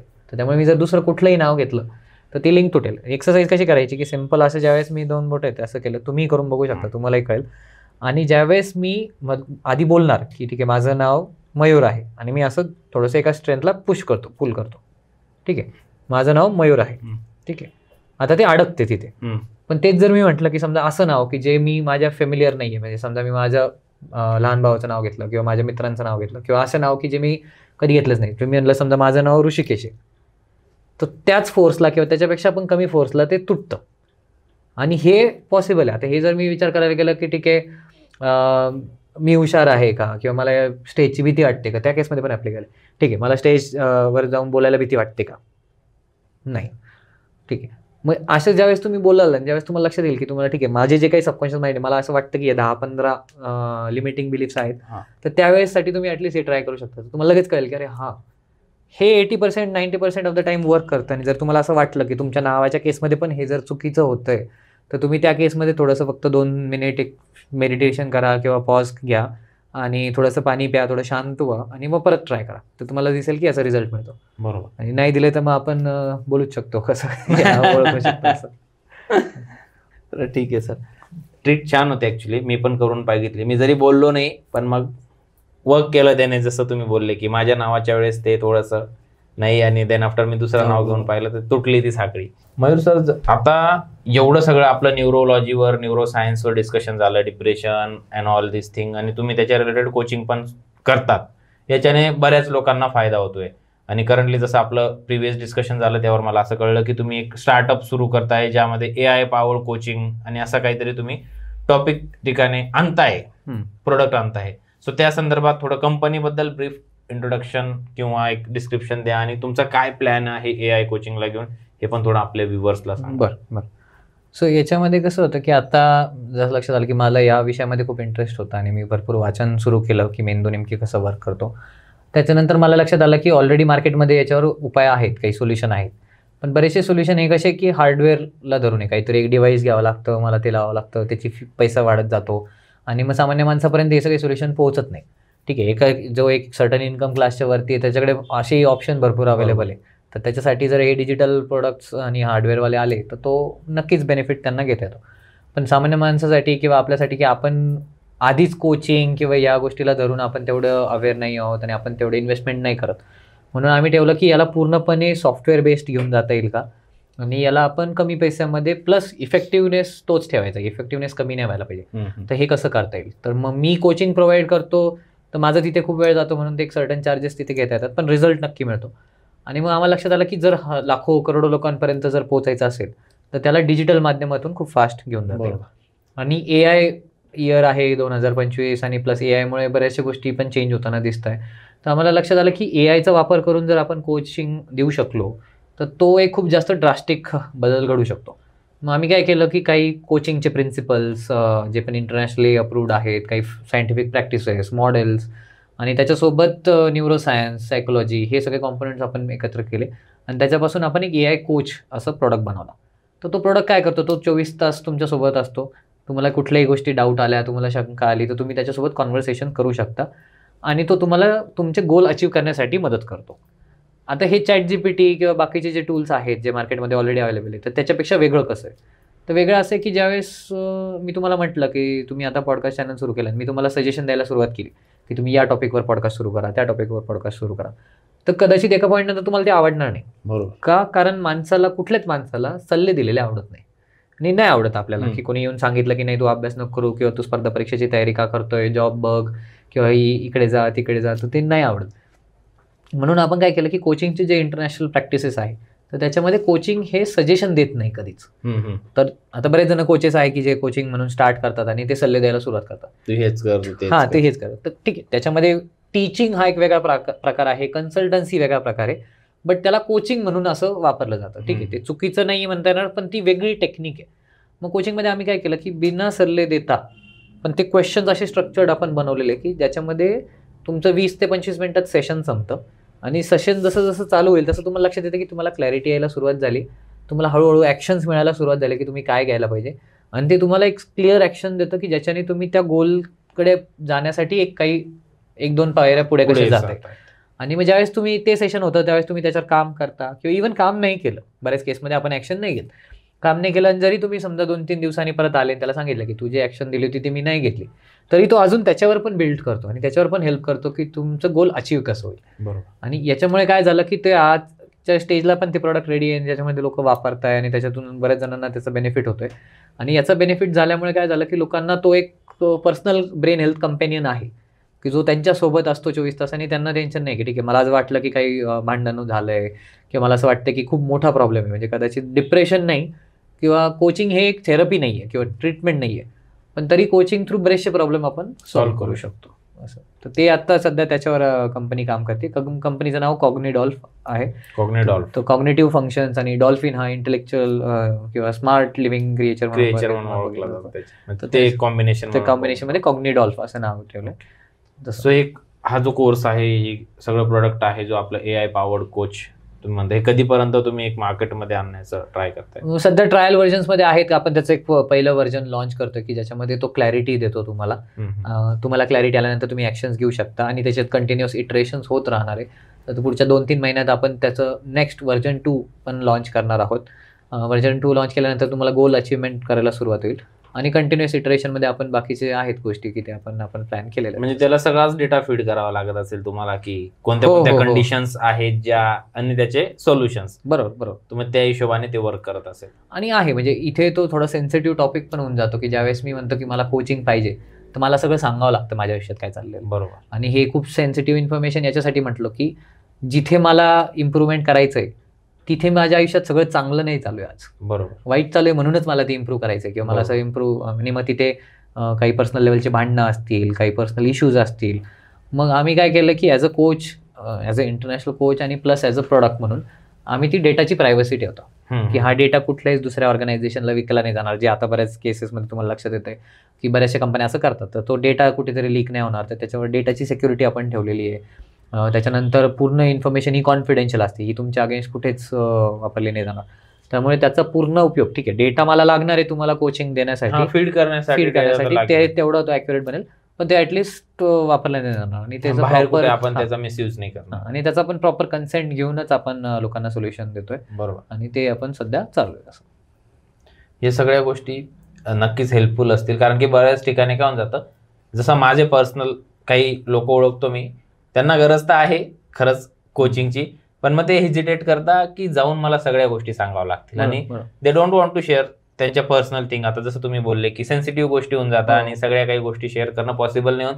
बट जर असा जो आता तुम्ही मार्ग निवडला आहे कोचिंगचा, AI पॉवर्ड कोच जरी म्हटलं तरी, मग तिथे एक नाही का हलकं वाटतं की ठीक आहे, म्हणजे समोर कोणी व्यक्ती नाही बसले, एक मशीन आहे किंवा एक इंटेलिजन्स आहे, त्याला आपल्याला सांगायचं. सो ते इफेक्टिव्हली बरेच लोक ज्यांना गरज आहे पण ते हेजिटेट करत आहे या कारणांमुळे की सेन्सिटिव्ह इन्फॉर्मेशन आहे किंवा पर्सनल इन्फॉर्मेशन काच कोणाला सांगायची आणि जाऊ दे ठीक आहे, मग ते स्वतः आतल्या आत गोष्टी गुरमळत राहतात. सो मग त्या गोष्टी आय गेस मला फील होतंय की बरेच लोक त्या गोष्टीला प्रोत्साहन देतील आणि यूज करून बघतील. जर त्याचा जर त्यांना रिझल्ट भेटला आणि ॲक्युरेट गोष्टी त्यांना ज्या पाहिजे त्या सॉल्व्ह करून भेटला तर डेफिनेटली प्रोडक्ट खूप चांगलं झालंय असं नाही आहे. आणि आता कसं होतं की ॲज अ इंटरनॅशनल कोच जो मार्केटमध्ये आरामात 1000 पासून 10,000 रुपये पर आवर चार्ज करू शकतो, तेवढा मी म्हणेल की मी रेकमेंड नाही करणार की प्रत्येकाने एवढे पैसे खर्च करावे. बरोबर. कारण म्हणजे हजारो गोल आहे जे आपल्याला अचीव्ह करायचे लाईफमध्ये, प्रत्येकासाठी आपण एवढे पैसे नाही खर्च करू शकत. तर त्यामुळे आपण AI कोच याच्यामध्ये आणला की याच्यामध्ये आपण 200 रुपयामध्ये एक सेशन करू शकतो का, की जे इकडं 1000-10,000 रुपयापेक्षा मिनिमम कॉस्ट किंवा अजून त्याला कमी कसं करता येईल फ्युचरमध्ये आणि रिझल्ट ओरिएंटेड कसं ठेवता येईल, तर हे आपण मिनिमम कॉस्टमध्ये कसं लॉन्च करता येईल याच्यावर आपला पूर्ण फोकस असणार आहे. बरोबर. आणि आता कसं झालं की AI एवढं फास्ट ॲडव्हान्स होतं की त्यामुळे ज्यावेळेस तुम्ही आमच्या कोचसोबत AI कोचसोबत बोलाल तर त्यावेळेस तुम्हाला कळणार नाही की तुम्ही एका रोबोटसोबत बोलताय. एवढं आपण त्याला ह्युमनाइज वेमध्ये करतोय आणि तो त्याचा रिस्पॉन्ड पण करतोय. त्याचा एक स्पेसिफिक टोन आहे, एक पर्सोना आहे, जो तेवढ्या शांतपणे व्यवस्थित तुमची गोष्ट समजून घेऊन तुम्हाला तो कोचिंग देतो. त्या सगळ्या गोष्टी मेंटेन करून. हो. मग त्याचा इफेक्ट पण चांगला होईल, समोरच्याला तेवढंच सेफ फील पण होईल, प्लस एक रिअलिस्टिक कोचिंग भेटते याचा पण त्याला फील येईल. बरोबर. सो बेसिक बऱ्याचशा गोष्टी आपण या ठिकाणी क्लिअर केल्या, पण मला अजूनही बरेचसे क्वेश्चन्स आहेत related to neuroscience, depression and all. बरेच क्वेश्चन जे मी सॉर्ट करून ठेवलेत, आपण ते फास्ट फॉरवर्ड मध्ये याच्या पुढे घेऊ कारण की आपल्याला बराच वेळ झालेला आहे. ठीक आहे. तर पहिला प्रश्न असा असेल की निगेटिव्ह थॉट्स जे आहेत ते डिलीट करता येतात का? म्हणजे आपला पोस्ट ड्रामा, टेन्शन, डिप्रेशन या सगळ्या गोष्टीतून ओव्हरकम करता येतं का आपल्याला? सो बऱ्याच वेळेस असं होतं की काही गोष्टी इम्प्रेशन्स तुम्ही चेंज करू शकता निगेटिव्ह थॉट्सचे युजिंग सम थेरपी टेक्निक, पण प्रत्येक वेळेस सगळ्या गोष्टी चेंज करणं शक्य नाही होत. आणि जरी मी म्हणेल की जर तुम्हाला लाईफमध्ये काही गोल अचीव्ह करायचे असेल तर तुम्हाला ते पास्टमध्ये जाऊन चेंज करण्याची गरज पण नाही पडत बऱ्याच वेळा. हम्म. तर तुम्हाला प्रेझेंट आणि फ्युचर याच्यावर फोकस करायचं. जर त्याच्यावर केलं तर तुम्हाला जे गोल अचीव्ह करायचं ते अचीव्ह करू शकता. आणि हे सगळे थॉट डिलीट करू शकता. म्हणजे ते डिलीट म्हणजे कसं होतं की डिलीट आपण करणं तर आय गेस इम्पॉसिबल आहे, पण ते थोडेसे पुसट तर करू शकतो. पुसट करू शकतो. आणि बऱ्याच वेळेस आपण कसं म्हणतो की एखाद्या वेळेस ज्यावेळेस मला एखादी गोष्ट अचीव्ह नाही करायची, तर त्यावेळेस मी त्याच्यावर विचार करतो की मला काय म्हणता येईल, मी फेल नाही व्हायला पाहिजे. आणि याचा अर्थ आपण काय करत असतो, अजून ती रिवाईज करत असतो की मी फेल हां. तर मग याच्यामध्ये सगळ्यात बेस्ट टेक्निक जर हे निगेटिव्ह थॉट पुसायची असेल तर त्याला सिम्पल आहे की त्याच्यावर विचारच नाही करायचा. जे गोष्ट बदलायची त्याच्यावर विचार नाही करायचा, जे अचीव्ह करायचे त्याच्यावर विचार करायचा. तर बरेच लोक म्हणतात स्ट्रेस वाईट आहे, पण बरेच लोक स्ट्रेसमध्ये चांगला परफॉर्मन्स देतात, कामाबद्दल म्हणा कशाबद्दलही म्हणा. मग स्ट्रेस हा सुपर पॉवर आहे असं तुम्हाला वाटतं का? नाही, एकदम कम्प्लिटली असं नाही म्हणता येणार की थोड्याफार म्हणजे प्रमाणात स्ट्रेस हा गरजेचाच आहे. जर माणसाला स्ट्रेसच नसेल कुठल्या गोष्टीचा तर तो पुढेच नाही जाणार. आणि स्ट्रेस नाही म्हटल्यावर मी कम्फर्टेबल झोनमध्ये जातो. कम्फर्ट झोनमध्ये गेल्यावर मी ॲक्शन घेत नाही. ॲक्शन नाही घेतले तर रिझल्ट नाही, आणि मग ती अधोगती व्हायला सुरुवात होते. त्याच्यामुळे थोड्याफार प्रमाणात स्ट्रेस गरजेचा आहे, आणि त्या प्रमाणात जर तुम्ही ठेवला तर तुम्ही अचीव्ह करू शकता. म्हणजे त्याचा सुपर पॉवर म्हणून यूज करू शकता. पण मग जास्त स्ट्रेस तुम्हाला वेगळ्या डिरेक्शनला पण घेऊन जाऊ शकतो. जास्त स्ट्रेसचा फरक पण असं होतं की ज्याच्यामध्ये आपण फाईट ऑर फ्लाईट रिस्पॉन्स ऐकला असेल की ज्यावेळेस स्ट्रेस एका सर्टन लिमिटपेक्षा जास्त जातो तर त्यावेळेस तुमच्या बॉडीमध्ये जो ब्लड सप्लाय होते तर तो स्ट्रेसमध्ये तुमच्या हाताकडे आणि पायाकडे जातो, आणि त्याच्यामुळे तुमची हाताची आणि पायाची ग्रोथ जास्त होते. का? कारण आधीच्या काळात असं तयार झाले, ज्यावेळेस जंगलातून तुम्ही शिकार करायला जायचे त्यावेळेस वाघ समोर आला तर तुम्हाला शिकार करणं जास्त गरजेचं होतं त्या भीतीच्या मोमेंटमध्ये. म्हणून तुम्हाला हाताची आणि पायाची स्ट्रेंथ वाढवणं गरजेचं होतं. म्हणून जर तुम्हाला स्ट्रेस आला तर तुमचं प्रत्येक वेळेस ते ब्लड ते हातापायाकडे जातं. आणि जर तुम्हाला ते जर नसेल करायचं, जर तुम्ही ज्यावेळेस स्ट्रेसमध्ये नाही आहात त्यावेळेस तेच ब्लड सप्लाय तुमच्या गटमध्ये किंवा तुमच्या ब्रेन हेल्थ इम्प्रूव्ह करण्यामध्ये यूज होत असतं. Kunal sir, instant confidence boost करण्यासाठी बऱ्याच लोकांना कॉन्फिडन्स अचानक बूस्ट करायचा असतो, अशा लोकांसाठी न्यूरोसायन्समध्ये काही टिप्स आहेत का? आहे. तर त्याच्यामध्ये कसं होतं की बॉडीमध्ये म्हणतात की there is a 2 way communication between mind and your body. आणि 2 वे कम्युनिकेशन म्हणजे काय, की जर एक उदाहरण द्यायचं झालं तर आपल्याला माहिती असतं की आपल्याला खूप आनंद झाल्यावर आपण हसतो, पण ब्रेन तसं नाही वर्क करत. ब्रेन असं म्हणतं की मी जर खूप हसलो तरी पण मला आनंद होतो. बरोबर. का? कारण तो ज्यावेळेस आपण स्माईल करतो त्यावेळेस फेसवरून एक एक्सप्रेशन जातं. आणि जर तुम्ही आता ट्राय करून बघितलं, तुम्ही फक्त एक स्माईल जरी दिली तर तुम्हाला इन्स्टंटली हॅपी फील व्हायला होईल. तर तसं हे हॅपीनेस वाढवण्यासाठी, तर त्याला आपण 2 वे कम्युनिकेशन म्हणतो. आणि सेम गोष्ट आपल्याला कॉन्फिडन्ससाठी. तर मी असं बसलेलो आहे तर माझा नॅचरली कॉन्फिडन्स लूज राहील, कारण माझं पोस्चर करेक्ट नाही आहे आणि मी थोडंसं वेगळ्या पद्धतीने. पण तेच जर मी कॉन्फिडेंट असं आपण बसलोय आणि मी एक स्पायनल कॉर्ड माझं सरळ आहे आणि मी अशा पद्धतीने जर बसलोय आणि मी खूप कॉन्फिडेंटली मी जर तुमच्याकडे बघतोय, त्या केसमध्ये कॉन्फिडन्स नॅचरली नाही आहे पण मी कॉन्फिडेंटली बसलोय, तर तुम्हाला लक्षात येईल की तो कॉन्फिडन्स सुद्धा इन्स्टंटली बूस्ट व्हायला सुरुवात होते. बरोबर. तर फक्त तुम्ही ही जरी एक गोष्ट प्रॅक्टिस केली तरी तुम्हाला लक्षात येईल की तो कॉन्फिडन्स इन्स्टंटली बूस्ट होऊन जातो. बरं, पुढचा एक क्वेश्चन आहे की मोटिवेशन, म्हणजे आता हा क्वेश्चन थोडासा हे पण होऊ शकतो, लोक फक्त मोटिवेशनल व्हिडिओज बघताय, हे सगळं करतात, तर मोटिवेशन हा फक्त स्कॅम आहे का असं तुम्हाला वाटतं? बऱ्यापैकी बघायला गेलं तर ॲटलिस्ट इंडियामध्ये कसं होतं की मोटिवेशन हा शब्द याचा पूर्ण अर्थच सगळ्याच जणांना माहीत नाही. त्यामुळे आपण मोटिवेशन म्हणून बघतो त्यावेळेस आपण काय म्हणतो की ठीक आहे, मला आता अभ्यास करायचा पण मला जमत नाहीये, मग मी जातो एक व्हिडिओ बघतो, मोटिवेशनचा व्हिडिओ बघतो. मग थोड्या वेळासाठी मला भारी वाटतं की नाही, कारण मी समजा लक्ष मूव्ही मधलं गाणं बघितलं किंवा कुठल्या दुसऱ्या मूव्ही मधलं गाणं बघितलं, हां, तर मग त्याच्यानंतर लगेच इन्स्टंट एनर्जी येते. पण याच्यात आपण कसं करत असतो की मी स्वतःला हे सांगत असतो की नाही मला जमत नाहीये, मग मी तेवढ्या वेळापुरतं फक्त एनर्जी राहते. जसं त्या गाण्याचा इफेक्ट संपला तसं माझं मोटिवेशन कमी होऊन जातं. त्यामुळे मोटिवेशनमुळे तुम्ही रिझल्ट अचीव्ह नाही करू शकत. तर तुम्हाला हे शोधणं गरजेचं आहे की तुमचं त्याचं रिझन काय, वाय. आणि माझं तरी असं म्हणणं असतं की ज्यावेळेस तुमचे गोल कधी अचीव्ह होईल की ज्यावेळेस तुम्हाला ती ॲक्शन करण्यामागचं रिझन खूप जास्त क्लिअर आहे की ठीक आहे मी हे का करतोय.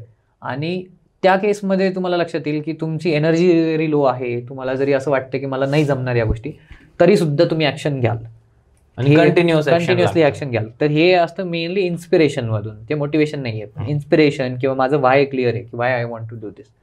अजून एक थोडासा माझा पर्सनल क्वेश्चन होता की बघा आता बरेच लोक ना हॅबिच्युअल जगायला सुरुवात केली की डे प्लॅन करतात त्यांचा. मॉर्निंग झाली, गरम पाणी प्या, देन आफ्टर एक्सरसाइज करा, बुक रीड करा, घरातलं काही एक छोटं मोठं काम असेल ते करा, जॉबला जा, परत संध्याकाळी या आणि एक त्यांची ज्या रुटीनमध्ये त्यांची जे कामं असते ते, आणि डेली रुटीन ही फिक्स असते. सो आय फील की हा ट्रॅप आहे, की तुम्ही, मला असं वाटतं की तुम्ही जी गोष्ट तुम्हाला जास्त फायदा किंवा जास्त पोटेन्शियल वाटते तिच्यावर फोकस करा, रॅदर दॅन सगळ्या गोष्टींवर सायमल्टेनियस तुमचा फोकस डिवाइड करण्यापेक्षा. एक ज्या 2-3 मेन गोष्टी आहेत, आता एक्सरसाइजला मी तर नाही म्हणणार नाही कारण की करावंच लागते, तर 1-2 गोष्टी ठीक आहेत, त्यांना एक सर्टन टाइम द्या, आणि बाकी पूर्ण फोकस तुमच्या गोल्स अचीव्ह करण्यासाठी ज्या नेसेसरी गोष्टी त्यांच्याकडे करा. कारण की प्रत्येकालाच काही स्पीच द्यायचे नाही आहेत म्हणून प्रत्येकाने सगळे हिस्टोरिक पुस्तकं वाचून किंवा लिमिट पर्यंत त्या गोष्टी बरोबर आहेत असं मला पर्सनली वाटतं. तुम्हाला काय या पॉईंटवर वाटतं? सो या केसमध्ये जर बघायला गेलं ना, तर आपल्याला रोज 70,000 थॉट्स येत असतात, आणि आपण प्रत्येक थॉटकडे जर कॉन्शियसली बघायला गेलो तर ते आपण ओव्हरलोड अजून वाढेल इन्फॉर्मेशनचा. आणि सबकॉन्शियस माइंड एवढं पॉवरफुल का आहे, किंवा आपण ज्या गोष्टी ऑटो मोडवर का टाकल्या आहेत, तर त्याचं एक रिझन आहे, कारण ब्रेन हा स्वतःला कम्फर्टेबल ठेवण्याचा प्रयत्न करत असतो. त्यामुळे जर तुम्ही या हॅबिट्स फॉर्म नाही केल्या तर तुम्हाला इतकं टेन्शन येईल की तुम्हाला समजणार नाही. उदाहरणार्थ, की आपण किती वेळा चालताना असा विचार करतो की मी डावा पाय आधी ठेवू की उजवा पाय आधी ठेवू. आपण नाही विचार करत, आपण चालतो. किंवा किती जण असा विचार करतात की माझं 2 पायामधलं अंतर किती पाहिजे चालताना, स्पीड किती पाहिजे, मी ज्यावेळेस पाय ठेवतो त्यावेळेस किती प्रेशरनी पाय ठेवतो, आपण नाही विचार करत. का? कारण ब्रेन जर हे सगळं कॅल्क्युलेट करायला लागला आणि सगळ्या गोष्टी जर स्वतःहून ठरवायला लागला तर तो छोट्या छोट्या गोष्टी पण करू नाही शकणार. म्हणून सबकॉन्शियस माइंडनी किंवा ब्रेननी हे त्याच्यासाठी केलेल्या कन्व्हिनियन्स गोष्टी, मग त्यामुळे त्यांनी काही बायसेस फॉर्म केले आहेत, काही हॅबिट्स फॉर्म केले आहेत, काही त्यांनी पॅटर्न्स बनवलेले आहेत, काही अशा वेगवेगळ्या सिस्टीम लावलेल्या आहेत की जेणेकरून मग तो असं करू शकतो. हॅबिट्स पूर्णपणे वाईट आहे किंवा चांगलं आहे असं नाही म्हणणार, की काही सवयी आहेत की ज्या गरजेच्या असतात, की ज्याच्याने तुमच्या लाईफमध्ये एक रुटीन सेट होतं, ज्याच्यामुळे तुम्हाला डिसिप्लिन वेमध्ये गोष्टी पुढे घेऊन जातात. पण याच्यामध्ये पण असतं की हॅबिट्स तुमचे कसे आहेत किंवा रुटीन्स कसे आहेत, की कधी काही जणांना हॅबिच्युअल पॅटर्न वर्क करतं, काही जणांना थोडं रॅन्डमनेस वर्क करतो. तो प्रत्येकाचं इंडिव्हिज्युअल अपब्रिंगिंग आहे किंवा बिलीफचा पार्ट आहे. आता याच्यामध्ये जर दुसरं वेगळा टॉपिक आहे की सकाळी लवकर उठायला पाहिजे की नाही उठायला पाहिजे. ठीक आहे, त्याचा असं सायंटिफिक बेनिफिट्स आहेत की जे सकाळी लवकर उठण्याचे फायदे काय किंवा रात्री लवकर झोपण्याचे फायदे काय. पण तो प्रत्येकाला जर एखाद्याला एक गोष्ट वर्क होत असेल तर त्याला जर आपण चेंज करायला गेलो तर त्याला तो रिझल्ट नाही भेटणार आणि ते अजून निगेटिव्ह होऊन जाईल. सो त्याच्यामुळे आपण म्हणतो की हे प्रत्येकासाठी थोडंसं पर्सनल असतं. हां, असं आणि डिपेंड करतं की कोणाला कोणत्या गोष्टी प्रेफरेबल आहेत त्याच्यावर पण होतं. आता अजून एक क्वेश्चन होता की आता करंटली मार्केटमध्ये एक नवीन चालू आहे, हसल कल्चर आहे. हसल करा तरच तुमच्या गोष्टी पॉसिबल होऊ शकतात. आता लास्ट क्वेश्चन ही त्यालाच रिलेटेड होता ऍक्च्युली. सो हा हसल कल्चर ही फक्त बडबड आहे का तुम्हाला स्कॅम वाटतो? मला याच्यावर तुम्ही थोडंसं स्पष्टीकरण द्या. नाही, म्हणजे बऱ्यापैकी सेन्सिटिव्ह टॉपिक पण आहे आणि थोडंसं डिफिकल्ट पण आहे, कारण याच्यामध्ये जर बघायला गेलं तर खूप सारे जण याच्यावर मेंटल हेल्थच्या पॉईंट ऑफ व्ह्यूने अवेअरनेस करत आहे. बरोबर. उदाहरणार्थ ज्यावेळेस हसल कल्चर आपण म्हणतो तर म्हणजे नेमकी काय, की काही कम्फर्ट झोनच्या बाहेर जाऊन स्पर्धा, कॉम्पिटिशन आणि कॉम्पिटिशन म्हटलं की इट इज नॉट फेअर. कारण कुठलीही परीक्षा घ्या, कुठल्याही स्पर्धा परीक्षा घ्या, त्याच्यामध्ये जागा जितक्या असतात आणि मुलं जितके अप्लाय करतात त्याच्यामध्ये डायरेक्ट आपला सबकॉन्शियस माइंड आणि रेग्युलर माइंडचा जेवढा फरक आहे तेवढा फरक आहे. कारण जर 10 लाख मुलं बसत असतील तर काहीतरी हजारात जागा असतात. काही ठिकाणी म्हणजे ते 1% पेक्षा पण लेस, 0.3% किंवा 0.01% असे आपण आहे. बरोबर. आणि कुठलीही स्पर्धा परीक्षा घ्या तिथे असतं. पण याच्यामध्ये मला सांगायचं म्हणजे काय, हसल कल्चर माझ्या पॉईंट ऑफ व्ह्यूनी काय डेफिनेशन आहे, की हसल कल्चर म्हणजे काय, की मी आज जेवढं परफॉर्म करतोय त्याच्यापेक्षा मी स्वतःला पुश करणं, की कम्फर्ट झोनच्या बाहेर जाऊन पुश करणं. पण याचा अर्थ असा नाही की मी टॉप 10 मध्येच यायला पाहिजे किंवा मी क्रॅकच करायला पाहिजे. बरोबर. ते माझं एम आहे, ते माझं स्वप्न नाही, माझं एम आहे. ठीक आहे. Difficult conversation again. मला जी एक सिरीज आहे की ज्याच्यामधलं मला एक इथे कोट करायला आवडतं, की कोटा फॅक्टरीमध्ये जितू भैया जे कॅरेक्टर आहे ते याच्यावर जास्त बोलतात आणि मला ते जास्त रिलेट होतं, की या एक्झामसाठी प्रिपेअर का करायचं, कारण त्या टफ आहे, डिफिकल्ट आहे. याचा अर्थ असा नाही की मी ते क्रॅकच करायला पाहिजे. आपण जर एम ठेवू की ठीक आहे माझं क्रॅक व्हायला पाहिजे, नाही झालं तर काय, तर तो लॉस नाही आहे. तर तो आपण still I am better than what I was yesterday. तर मग माझ्यात इम्प्रूव्हमेंट होती का, हा माझा मेजरमेंट मेट्रिक असला पाहिजे. पण याच्यामध्ये असं पण एक होतं की प्रत्येकाचं स्ट्रेस हँडलिंग कॅपॅसिटी ही वेगळी आहे आणि प्रत्येकाचं कोपिंग मेकॅनिझम वेगळं आहे आणि प्रत्येकाचं अपब्रिंगिंग पण तसं झालेलं आहे. त्यामुळे परीक्षा जरी सेम असली किंवा तो दोन्ही व्यक्ती जरी आज दिसायला सेम दिसत असल्या तरी अपब्रिंगिंगमुळे होणाऱ्या गोष्टी झालेल्या बदलामुळे त्यांचे बिलीफ्स वेगवेगळे आहे. बरोबर. तर त्याच्यामुळे मी म्हणेल की हे कसं आहे की ॲज अ इन्क्रिमेंटल लेवलला चॅलेंज घेतली पाहिजे, की जर मी समजा आज 3 किलोमीटर जर मी समजा 15 मिनिटात पळू शकतो किंवा 18 मिनिटात पळू शकतो, मी त्याला 1 मिनिटांनी कमी करेल का? पण तेच मी जर आज 3 किलोमीटर मी 18 मिनिटात पळतोय आणि मी उद्या म्हटलं की नाही मला आता 9 मिनिटात किंवा 10 मिनिटात करायचं, तर हे इथे मग ते वेअर अँड टेअर होतं. आणि किंवा याला अजून दुसरं उदाहरण घ्यायचं झालं तर समजा आपण जिममध्ये जर जे जण जातात तर त्यांना माहिती असेल की ज्यावेळेस आपण जिमला सुरुवात करतो त्यावेळेस आपण 2.5 किलो किंवा 5 किलोच्या डंबेलने सुरुवात करतो आणि आपण ग्रॅज्युअली वाढवत जातो. हळूहळू. आपण असं नाही की आज 5 किलो घेतलं उद्या डायरेक्ट 50 किलोचं डंबेल उचललं, ते होत नाही. जर तसं करायला गेलं तर काय होईल, ते मसल वेअर होऊन जाईल आणि त्याची बिल्ड नाही होणार, मसल बिल्ड नाही होणार. पण ज्यावेळेस आपण ग्रॅज्युअली वाढवत जातो वेट, त्यावेळेस लक्षात येतं की आपले मसल बिल्ड होत आहे, बॉडी बिल्ड होते आणि मग आपल्याला ते 50 किलो इव्हेंच्युअली आपण पोहोचतो. बरोबर. तर तसं सेम गोष्टी म्हणजे ब्रेन जरी मसल नसला तरी तिथे पण आपल्याला अशा पद्धतीने तशी करावं लागते की ज्याच्यात ग्रॅज्युअली तुम्ही पुश करत जा. त्यालाच आपण म्हणतो की इन्क्रिमेंटल स्ट्रेसर्स किंवा इन्क्रिमेंटल चॅलेंजेस. त्याच्याने मग डिप्रेस होत नाही, स्ट्रेस येत नाही आणि इझिली आपण गोष्टींमध्ये सर्व्हाइव्ह करू शकतो. म्हणजे जरी स्ट्रेस आला तर आपल्याला माहित असतं की अरे हा हे माझं लिमिट आहे, मग त्याच्यावर आपण काम करून अजून कॅपॅसिटी वाढवू करू शकतो. बरोबर. आता हसल कल्चर तर झालं, पण वर्क कल्चर बी खूप जास्त टॉक्सिक झालंय. तर या टॉक्सिक वर्क कल्चरवर आपल्या न्यूरोसायन्समध्ये काही रेमेडीज आहेत का किंवा काही ट्रिक्स आहेत का ज्याच्याने लोक शांत होऊ शकतात थोडे? नाही, बरोबर. आता तुम्हाला लक्षात येईल की जसं मी म्हटलं की सोशल मीडियाचा वापर वाढला आहे आणि अपब्रिंगिंगचे चॅलेंजेस ज्याच्यावर आपण बऱ्यापैकी बोललोय आता, तर त्याच्यात लक्षात येईल की एक ह्युमनची स्ट्रेस हँडलिंग कॅपॅसिटी थोडीशी वीक झालेली. त्याच्यात काय झालं की वर्क कल्चर्स हे काही इंडस्ट्रीमध्ये थोडेफार टॉक्सिक आहेत आणि त्याच्यामुळे होणारे चॅलेंजेस पण आहेत.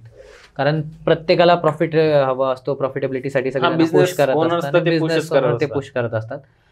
पण प्रत्येकाचं आता कसं जनरेशन गॅप असल्यामुळे त्यांना जे स्ट्रेस हँडल करता येत होते त्या सेम लेवलचा स्ट्रेस आत्ताच्या जनरेशनला नाही हँडल करता येत. त्याच्यामुळे तो जनरेशन गॅप असल्यामुळे त्यांना कळत नाही की अरे ही छोटीशी गोष्ट आहे, याला समोरच्याला स्ट्रेस का येतो. किंवा आत्ताच्या जनरेशनला असं वाटतं की मला स्ट्रेस येतोय तरी याला का नाही समजत आहे, माझ्या मॅनेजरला का नाही समजत आहे. आणि याच्यामुळे काय होतं, तो गॅप तयार व्हायला सुरुवात झाली. याच्यामध्ये वेगवेगळे टेक्निक्स आहेत, त्याच्याने करू शकतो. पण कधी कधी काय होतं की काही गोष्टी आपल्या कंट्रोलच्या बाहेरच असतात की ज्याच्यामध्ये मी किती जरी सांगितलं तरी मी वर्क कल्चर इम्प्रूव्ह नाही करू शकत. पण याच्यामध्ये मी एक सोल्युशन म्हणेल की ज्याच्यामध्ये ॲज अ रेमेडी म्हणून आपल्याला काय करणं गरजेचं आहे की आपल्याला आपली स्ट्रेस हँडलिंग कॅपॅसिटी वाढवणं गरजेचं आहे. बरोबर. कारण प्रॉब्लेम कसा आहे की ठीक आहे, एक ॲज अ मुवमेंट व्हायला पाहिजे की ज्याच्यात टॉक्सिक वर्क कल्चर नसायला पाहिजे. थोडंसं काय म्हणता येईल, दोघांनी एकत्र येऊन त्याच्यावर सोल्युशन काढले पाहिजे. आणि जर समजा प्रॉब्लेम वाढतोय तर थोडंसं तरी बोललं गेलं पाहिजे, तर त्याशिवाय ते एक सरफेसवर नाही येणार.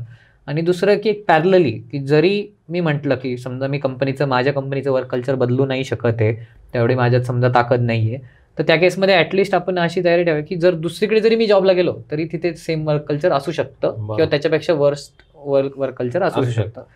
तर मग त्यामुळे आपण ज्यावेळेस कॅपॅसिटी वाढवतो तर त्यावेळेस लक्षात येईल की ठीक आहे, जरी ते आहे तरी माझं गोल काय आहे, माझं पर्पज काय आहे. आणि एक याच्यामधला टॉक्सिक वर्क कल्चरमधला ट्रॅप हा बऱ्यापैकी कसं होतं की तुमच्यापैकी बरेच जण याला रिलेट करू शकता की ठीक आहे, माझा मॅनेजर असं बोलला ना तर मी आता कामच नाही करणार, किंवा मग मी जे गोष्टीला 2 तास लागतंय ते मी 8 तासात देईल. आणि मी असं माझं तरी असं ऑब्झर्वेशन आहे की कुठलीही व्यक्ती ज्युनियर पोझिशनला असो किंवा सिनियर पोझिशनला असतो की तो इतका स्मार्ट असतो की तो ते टास्क खेचू शकतो, की तो दाखवू शकतो की हे 2 तासाचं नाही 8 तासाचं काम आहे, तो हळूहळू करत खेचतो. आपल्याला ते थोडं कधी कधी त्या ट्रॅपमध्ये फसल्यामुळे थोडं सॅटिस्फॅक्शन येत असतं की अरे हां बघा मी मॅनेजरला कसं फसवलं किंवा मी कसं कंपनीचा लॉस केला. तर ते ठीक आहे, त्याच्यामुळे कंपनीचा लॉस तर होतच असतो, पण एक मोठ्या लेवलला आपला पण लॉस होत असतो की जर एक लक्षात घ्या, तुम्ही 1 वर्ष जर असं करताय, 2 वर्ष असं करताय आणि ज्यावेळेस तुम्ही जॉब स्विच करायचा वेळ येते त्यावेळेस तुम्ही ऑलरेडी इतकं स्लो केल्यामुळे तुम्हाला बऱ्याच गोष्टी माहितीच नाही आहे, तुमचा स्पीड कमी झालेला आहे, तुम्हाला इव्हॉल्वच नाही झाले. आणि त्याच्यानी जो लॉंग टर्ममध्ये होणारा इम्पॅक्ट आपल्यासाठी जास्त आहे. बरोबर. कारण कुठली ऑर्गनायझेशन त्यांना वाटलं तुम्ही नाही काम करत, ते तुम्हाला काढून नवीन माणसं रिक्रूट करू शकता. त्यांच्या इफिशियन्सी इतका फरक नाही पडत. ठीक आहे, प्रॉफिटेबिलिटीमध्ये थोडाफार फरक पडतो, पण सगळ्यात जास्त फरक पडतो तो आपल्याला.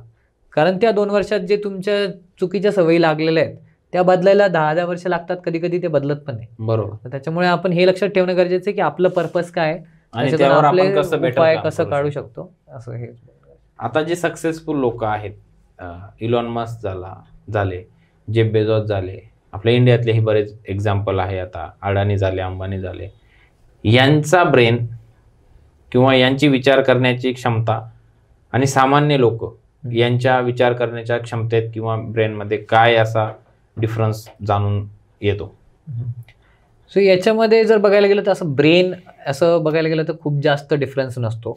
याच्यामध्ये 2 एक्झाम्पल मी तुम्हाला सांगावेसे वाटतील, की एक आहे एक्झाम्पल, की ज्यावेळेस लंडनचे टॅक्सी ड्रायव्हर यांचं ब्रेन ज्यावेळेस स्टडी केलं होतं, त्यांना लक्षात आलं होतं की हिपोकॅम्पस म्हणून एक ब्रेनमधला पार्ट आहे, की ज्याचं पर्पज हा गोष्टी लक्षात ठेवणं किंवा मेमरी साठी आहे.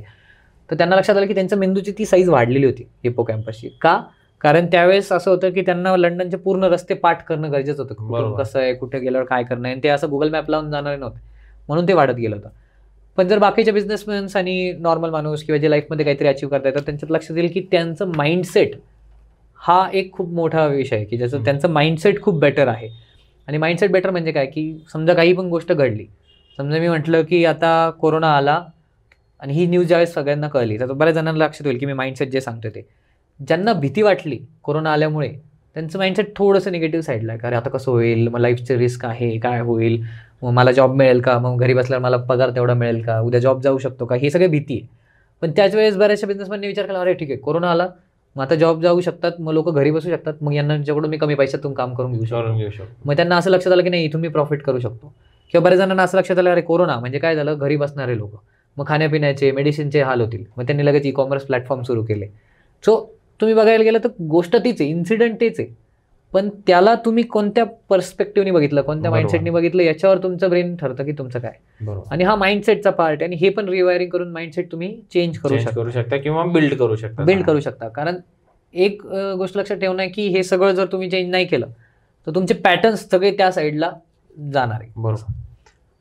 लास्ट क्वेश्चन असेल हा या क्वेश्चन आन्सरच्या सिरीज मधला, थेरपी आणि कोचिंग यामध्ये डिफरन्स काय आहे असा तो एकदा समजवा.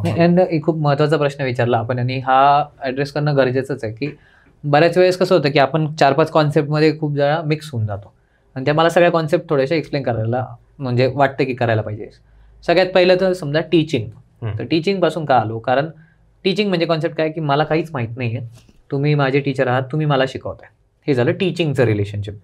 दुसरं असतं ज्याच्यामध्ये कन्सल्टन्सी, की ठीक आहे मी काम करतोय, मला थोडंसं माहिती आहे, पण मला प्रॉपर आयडिया पाहिजे, तुम्हाला त्याच्याकडे जास्त माहिती माझ्यापेक्षा, मग तुम्ही ॲज अ कन्सल्टंट म्हणून मला हेल्प करताय. तिसरं असतं मेंटर.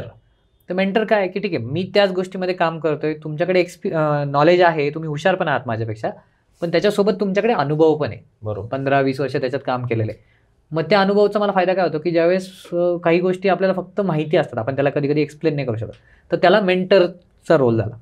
आता ज्यावेळेस कोचिंग आणि काउन्सिलिंग किंवा थेरपीमध्ये येतं, तर थेरपी ही ट्रीटमेंट झाली, की जर तुम्ही काही सिव्हिअर डिप्रेशनमध्ये आहात किंवा सिव्हिअर अँझायटी आहे आणि ते एका सर्टन थ्रेशोल्डच्या बाहेर गेलेले, तर तुम्हाला तिथे ट्रीटमेंटच घेणं गरजेचं आहे, आणि तिथे थेरपी किंवा काउन्सिलिंग येऊ शकते. आणि म्हणून थेरपी किंवा काउन्सिलिंग हे हेल्थ केअर किंवा मेडिकलच्या अंडर रेग्युलेटेड आहे, की त्याला तुम्हाला लायसन्स लागतं, सर्टिफिकेट्स लागतं. वर्सेस कोचिंग काय होतं, की कोचिंग हे रेग्युलेटेड नाही आहे. म्हणून आज बरेच जण तुम्ही बघाल की ते म्हणतात की मी कोच आहे, आणि ते प्रॅक्टिसेस सुरू करतात आणि ते सजेशन द्यायला सुरुवात करतात. पण कोचिंग जी इंटरनॅशनल कोचिंग फेडरेशन अंडर जी रेग्युलेटेड आहे, किंवा ॲटलिस्ट त्यांचे काही सर्टिफिकेट्स आहेत, आणि अजून असे वेगवेगळे सर्टिफिकेट्स आहेत जे इंटरनॅशनली अप्रूव्ड कोचेस आपण जे म्हणतो, तर त्याच्यामध्ये ॲज अ कोच तो सल्ले देत नाही. बरोबर. आणि 0% सजेशन असतं. मग तरी कोचिंग इफेक्टिव्ह का होतं, तर कोचिंग इफेक्टिव्ह याच्यासाठी होतं कारण तो ॲज अ थिंकिंग पार्टनर किंवा क्रिएटिव्हिटी पार्टनर किंवा अकाउंटेबिलिटी पार्टनर, म्हणजे तुम्ही ॲक्शन ठरवलं होतं की तुम्ही काम कराल, पण तुम्ही ॲक्शन घेतली नाही, तर तो तुम्हाला ओरडणार नाही, पण तुम्हाला हेल्प करेल ती ॲक्शन घेण्यासाठी. बरोबर. आणि सल्ले न देता सुद्धा तुमचे गोल अचीव्ह करून देईल. बरोबर. सो याच्यामध्ये कोचिंग बेटर आहे का थेरपी बेटर आहे, तर हा प्रश्न चुकीचा आहे. दोन्हींचे बेनिफिट्स आहेत, दोन्ही वेगळ्या केसेसमध्ये ॲप्लिकेबल होतात. एका सर्टन स्टेजपर्यंत कोचिंग तुम्ही खूप जास्त गोल्स अचीव्ह करू शकतात, काही केसेसमध्ये तुम्हाला थेरपीशिवाय पर्याय नाही. बरोबर. सर, जसं की तुम्ही आतापर्यंत भरपूर लोकांना कोचिंग प्रोव्हाइड केले, 1-to-1 मेंटरशिप करता तुम्ही या न्यूरोलॉजीमध्ये, किंवा ॲज अ न्यूरो कोच तुम्ही काम करताय. सो असा एखादा इन्सिडेंट आहे का तुमच्याकडे, किंवा असा एखादा तुमचा स्टुडंट किंवा क्लायंट असा होता की त्याला खूप जास्त सिव्हिअर प्रॉब्लेम होते, किंवा सिव्हिअर डिप्रेशन किंवा सिव्हिअर गोष्टींमधनं तो जात होता, आणि तुम्ही ज्या गोष्टी सांगितल्या आणि तुमची हेल्प घेऊन त्याने सगळ्या गोष्टी ओव्हरकम केल्या ना आज तो नॉर्मल लाईफ जगतोय, असं काही? बरोबर. आहेत असे 1-2 केसेस आहे की जे खूप जास्त एक्स्ट्रीम केसेस पण होत्या. त्या केसमध्ये बऱ्याच वेळेस कसं होतं की मेंटल हेल्थचा पण अवेअरनेस म्हणजे कसं झालं की तो पण पूर्णपणे नाही. बरोबर. लोकांना माहिती की मेंटल हेल्थ काहीतरी आहे, असं होऊन जात आहे की लोकांना डिप्रेशन मध्ये लोक राहतात पण लोकांना माहितीच नाही की मला डिप्रेशन झालेलं आहे. हा एक कॅटेगरी आहे. दुसरं आहे की जे मी तुम्हाला उदाहरण सांगतो की त्या केसमध्ये की लोक डिप्रेशन मध्ये नाहीये पण त्यांना वाटतंय मी डिप्रेशन मध्ये क्रिएट होऊन जातो. हा पण एक अवेअरनेसचाच पार्ट आहे की त्यांना एक्झॅक्टली माहितीच नाही की डिप्रेशन काय, कधी कधी नसतात.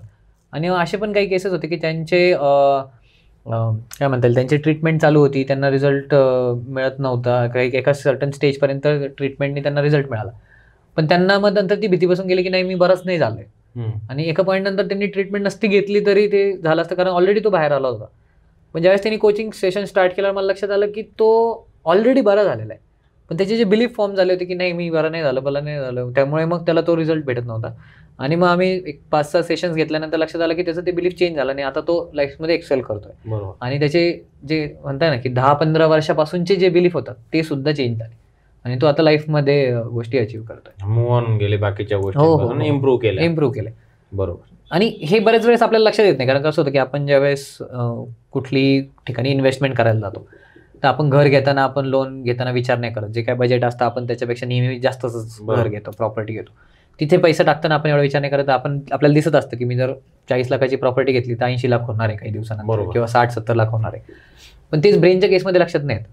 ज्यावेळेस ब्रेनमध्ये आपण इन्व्हेस्ट करतो आणि एखादं जे निगेटिव्ह बिलीफ ते चेंज करतो तर ते आयुष्यभरासाठी पॉझिटिव्ह होणार आहे आणि त्याच्याने तुमचे पगार वाढणार आहे, तुमचे घरातले भांडणं कमी होणार आहे, तुमच्या सॅलरीमध्ये इन्क्रीमेंट होणार आहे, किंवा तुम्हाला बिझनेस करायचा असेल तर तिथे प्रॉफिटेबिलिटी वाढणार आहे. तर हे सगळे बेनिफिट आहे, हे मेजर न करणारे, याला आपण इनटँजिबल म्हणतो. बरोबर. तर त्याच्यामुळे लोक त्याकडे जास्त इन्व्हेस्ट नाही करत आहे. म्हणून माझं एक ऑडियन्सला पण सांगणं की ठीक आहे, न्यूरो कोचिंग हा एक सोल्युशन म्हणून झालं, पण असे भरपूर सोल्युशन्स आहेत की जे ट्रस्टेड आहेत, जे सर्टिफाईड आहेत.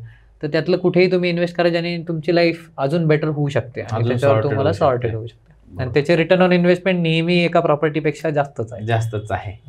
सो बेसिकली सर, आजचा आपण पूर्ण जे पॉडकास्ट आतापर्यंत आपण घेतला तर यात बऱ्याचशा गोष्टी क्लिअर झाल्या असतील. जसं की मी सुरुवातीलाच बोललो होतो की बरेच सारे डाऊट्स माझ्याही मनात होते आणि प्रेक्षकांनाही तेच सेम डाऊट होते. तर तुम्ही चांगल्या रीतीने ते डाऊट्स आमचे सॉल्व्ह करायचा प्रयत्न केला आहे. आपण डिप्रेशनबद्दल बोललो, सोशल मीडियाच्या इम्पॅक्टबद्दल बोललो, तुमचा जो AI पॉवर्ड कोचिंग कोर्स येणार आहे किंवा प्रोडक्ट येणार आहे त्याच्याबद्दल बोललो, वेगवेगळे लोक कसा विचार करतात आणि निगेटिव्ह थॉट्स कसे किल करायचे किंवा इन्स्टंट मोटिवेशन कसं घ्यायचं, या सगळ्या गोष्टींवर आज आपण या ठिकाणी सारांश हा पॉडकास्टचा आपण डिस्कशन केलं.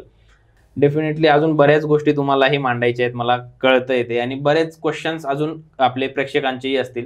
जर कोणाला अजून काही गोष्टी जाणून घ्यायच्या असेल तर तुम्ही या व्हिडिओच्या खाली नक्की कमेंट करू शकता. त्याच्यावर आपण परत एकदा सरांना आपण आपल्या पॉडकास्टवर बोलू आणि त्या रिलेटेड गोष्टींवर डिस्कशन 100% आपण करू. तर धन्यवाद सर, तुम्ही पॉडकास्टवर आले आणि बऱ्याच साऱ्या गोष्टी ज्या क्लिअर केल्या रिलेटेड टू न्यूरो टेक्नॉलॉजी आणि neuro science, neuro coaching basically. परत एकदा आपण आता बघू लोकांना कुठल्या अडचणी आहेत ते कमेंट करतीलच. जर काही वाटलं तर आपण परत एकदा पॉडकास्ट घेऊ आणि बरेच सारे अजून जे नवीन टॉपिक्स आहेत त्याच्यावर आपण डिस्कशन करूया. थँक्यू सर, तुम्ही इथे आले. धन्यवाद.